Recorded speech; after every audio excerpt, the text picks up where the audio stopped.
Hello there, my name is Wayne. I am the Lone Headbanger. Thank you so much for joining me on this rather gloomy day. Hope you're having a better day than the weather is out there at the moment. I need to start off with a brief apology. I did record this video yesterday, but as the storms came in and the grey skies appeared, then the light disappeared as well, and the video gradually got darker and darker, and I thought, you know what, I'm going to actually re-record this and get it done properly, so here we are. So this week's video actually hits a rather personal point for me. I was originally going to do it on the effects of medication, but I'll save that one to next week. This week it's the anniversary of the Sophie Lancaster incident. So I thought I'd do a video on hatred and intolerance. So, a bit of background if you're unaware of the Sophie Lancaster situation. Sophie Lancaster was a teenage girl and heavily into the alternative scene. So as you can probably imagine, you know, hair dreadlocked, piercings, all the rest of it, you know, band shirts and stuff. She looked like a goth, basically. And one night she and her boyfriend Robert were walking home, and they passed through a park, and they were set upon by a gang of 5 youths. They initially attacked Robert and knocked him down and began kicking him on the floor. Sophie threw herself on top of him to try and protect him with her body, but that didn't stop them, and both of them were severely beaten, and by the time people came in to help with paramedics, you couldn't tell which one was male and which was female. I mean, let that sink in. That paints a picture of the sheer brutality of it. Both were comatose at the time, if I recall correctly, at the time of being found. Robert eventually went to make on a recovery. I wouldn't exactly call it a full recovery. He lost a lot of his memory, and he suffered a lot of damage, and obviously the trauma of the entire experience, I don't think will ever leave him. But Sophie never woke up from her coma. They took her to hospital, and I believe it was 11 days later they said that she would never wake up, and so they turned off her life support. So this wasn't just an attack, this was a murder. And the reason behind the attack was simply because of what she looked like, what she was wearing, the fact that she was alternative, or they were alternative, so should I say. And I find this mind-boggling, this mindset that that people can do this kind of thing. So, this is what I wanted to talk about today. Now, obviously, that is quite an extreme case and quite an extreme version, but there are other instances of this kind of thing happening. A lot of prejudice and a lot of hatred for people. I mean, you only have to think about racism for a start off, but that's similar to what this kind of thing is you are simply attacking someone based on what they look like. I have experienced it myself. I'll give a couple of examples, nothing obviously quite as extreme as Sophie, but a long time ago when I was, I think it was early 20s, I was on a bus with my girlfriend, and at the time I had short spiked hair and I'd got a bit of black eyeliner on. And we were sat on the bus, there was a gang of guys behind us taking the mick, and we were just ignorant, because what's the point in rising to it? We were massively outnumbered and it was pointless. There's no point in getting into that debate. But then one of them decided to spit in my girlfriend's hair. Now, that's repulsive. and it's uncalled for because we hadn't done anything apart from sit down on the same bus as them. But for some reason they thought that was really funny.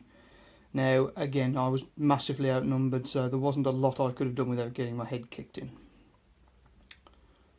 Call that cowardly if you want to, but I couldn't see the sense in escalating, so all I did was comfort my girlfriend, and then when we got to where we were going, she gave her hair as good a wash as she could, and we just carried on the day. Another one was another bus incident, actually. I was on my way to a metal club, and I was done up because when I go clubbing, I usually wear dark makeup and stuff, kind of corpse paint kind of deal.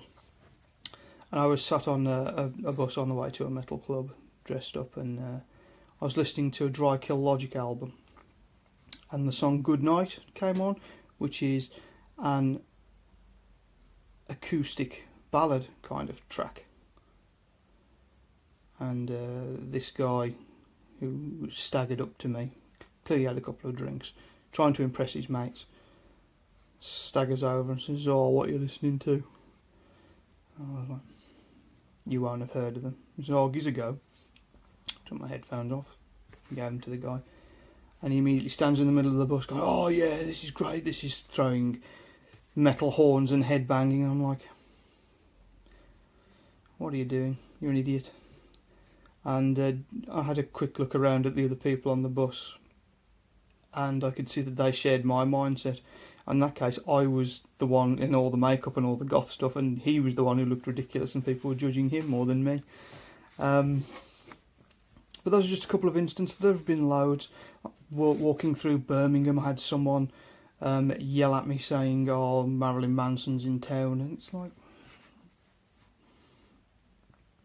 what's the point? So I guess my point here is there is a lot of hatred out there at the moment. However, what I would say is at the same time, don't be afraid of being yourself. So I was never stopped dressing the way I do because of these comments. I just brush it off and go, well, they are ignorant then in that case, if they're going to make those kind of comments. You just end up brushing it off. And if they're just passing comments like someone in the street, or again the guy on the bus, brush it off.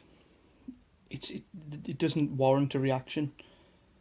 It's nothing personal. They've just seen something and decided to poke a bit of fun at it.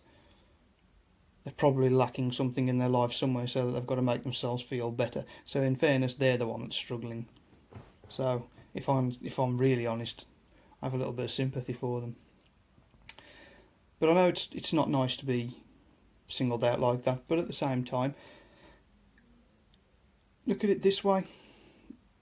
They have done that because you look different. And that's not necessarily a bad thing. It's like I was trying to make a point of, is be yourself, be you. Now, obviously with the Sophie thing, being her, got her killed. But I'm going to go into something about that shortly. But first off, I'm just going to go through the first part and just say, be yourself. Don't be frightened of being yourself. If you want to dress a certain way, then dress a certain way. Now, you've got to have some level of common sense, of course. Unfortunately, real life dictates that you can't always wear Cradle of Filth t-shirts, like if you're going to a funeral or a baptism or a job interview. You wouldn't march into a job interview wearing a Cannibal Corpse t-shirt, I hope. However, there's nothing wrong with adjusting your image to fit that, or even taking their image and adding your flair to it. For example, I wear a shirt and tie at work,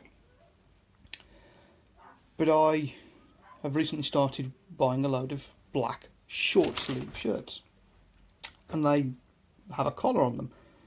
It's classed as smart casual, so I can wear these.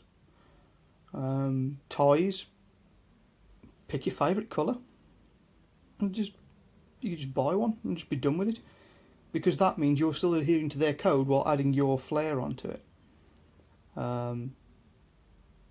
So just try and think about how you can do that, would be my advice. I mean, obviously things like facial tattoos and whatever, you can't really hide them, but you've obviously made the conscious choice to get them, knowing that not everybody will appreciate them. And that's fair enough, as long as you're prepared to accept the consequences of that, because unfortunately life isn't as tolerant and it's not as accepting as it probably ought to be with things like facial piercings and tattoos. We're getting better, I think, but we're not there yet.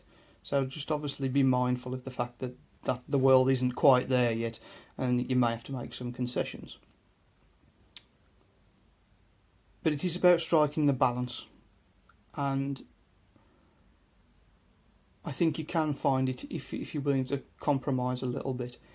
If you're going to go through your entire life saying, I will never wear a shirt, then you may not get where you want to get. Unfortunately, life is about compromise sometimes. But you can try and integrate yourself into it somehow. Just needs a little bit of thought and a little bit of, I'd like to say, common sense. Now I'd like to move on to the other point that I was going to make. Again, I mentioned Sophie earlier, and the fact that her image got her into that trouble. What I would say is there are ways to deal with circumstances. I don't think that Sophie and Robert had much of a chance, but there are ways to minimise risks, I believe. If you're aware of your surroundings, you're aware of what you look like and the people around you are like, then you can minimise the danger. For example, if you dress up as a goth and go into maybe a wine bar or something like that, you are going to attract attention. If you're going into a wine bar with full face makeup, Cannibal Corpse t-shirt, etc., you are going to attract attention. Now, some of it may well be good, and believe me, I've had plenty of compliments on my image.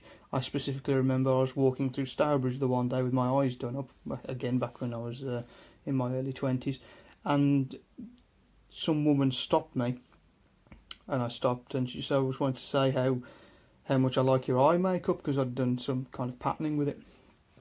And it was really nice, and that made my week, I think, if I'm remembering correctly. It was just such a surprise, and I just didn't really know what to say apart from thanks. Because most people obviously look at you with disdain, but to have someone actually come up and go, I really like your image, that's awesome. And that's the thing, you are going to attract attention dressing like that. And some will be good, some will be bad, and you just need to try and work out how to handle the bad. My personal tactic, as I explained earlier with the bus one, would be, if they're in your face like that, try and be as nice as you can.